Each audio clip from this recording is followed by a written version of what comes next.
Meet the right girl. Someone who'll do it on the first date. Someone who isn't just a material girl. Because we're building this boat down there.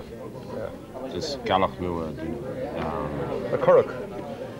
Well, it's a currach, but it just barely sits on the water, right? So what we're going to do, there's a fellow called Michael down there, and he's building this. It should be built now, and then I'll bring it down to Kinsale, and in the computers down there, get a Polynesian style out for Europe.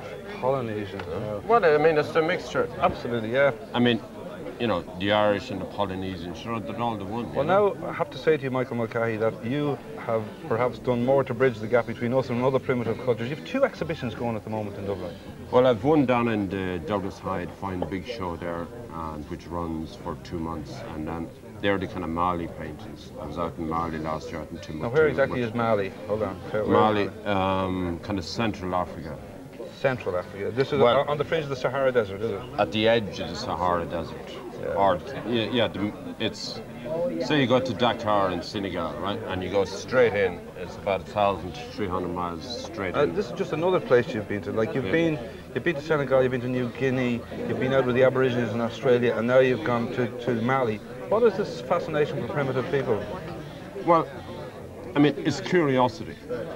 The main thing of going to out around by Timbuktu was the mixture of the Islamic and the animist. This is the animist, you mean kind of shaman, that whole thing of man's spirit? It'd be like, and it's the mixture of the black and the Arab.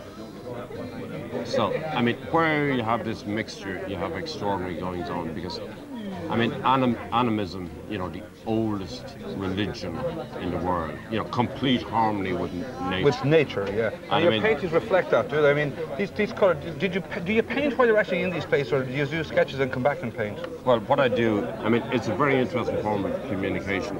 You know, you're traveling, you're creating an image, right? I mean, these people are fascinated by images. And then to see a white man actually having time to sit down, talk to these people. You know, I mean, most white man goes there, he wants to buy art cheap, and he insults the natives. And is that how you manage to integrate with all these different kind of primitive peoples, by a slow process? No, because I go there and I pick a small geographical area, so I'm in no rush. Yeah. You know, so they get to know you, and kind of word of mouth. And do you show them the progress of the paintings as you're going along with the drawings? They love this. I mean, there was one place we pulled into, and the Marabout, which is, the Marabout is very interesting because he's the Islamic scholar, but also he is the animist kind of juju. So here is an incredible tolerance for the most intellectual religion in the world, Islam. And then they mix that with the old pagan spirit. So there is a tolerance, and once there is a tolerance, there is no tension. Actually, you know, so here is this guy, supposedly the Islam scholar, and then he makes jujus for people. But you've assumed a lot of... your man, I mean, this guy was so interested in what I did. When he saw one drawing, he ordered a sheep or a goat to be slaughtered in my honor.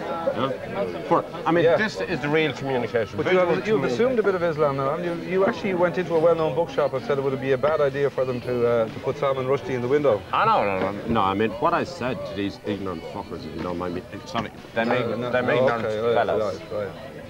Right. Was that I have a message, right?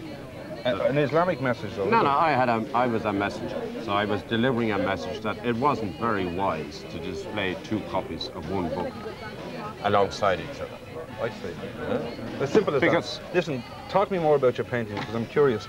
You've now become very hip. You're starting to sell for big money. What you see, starting to talk about as a name artist. Mulcahy Light Industries. Is that what it is? If you want to invest now, yeah, for your children's future, buy Mulcahy, because he's fucking going. He's going. How did you suddenly become so popular? I mean, is it by dint of hard work? I mean, opportunity comes disguised as hard work. Right, when I'm working, I work 16 hours a day, maybe 3-4 months at a trunk. But is it like making a record? Is half of it the hustle? Is painting half of it and the hustle the other half? Not at all. The hustle is limited to exhibition time. Right, and that's only, say you have a major exhibition every 2 years. Right, so when you're hustling, you're out there, you're doing it, and it's a bit of tomfoolery. But do you lose the mystique of being an artist if you're suddenly starting to sell and becoming very popular? Not at all. I mean, you know, life is a celebration, right? I mean, it doesn't matter what I do, it matters the passion that you put into it, right? I could sweep the streets and do it properly. I mean, this is the name of the game. I mean, for me, art is a byproduct of living. I mean, it doesn't matter what I do. What matters is the intensity of what you're doing. You know, I mean, you get concerned, you get up.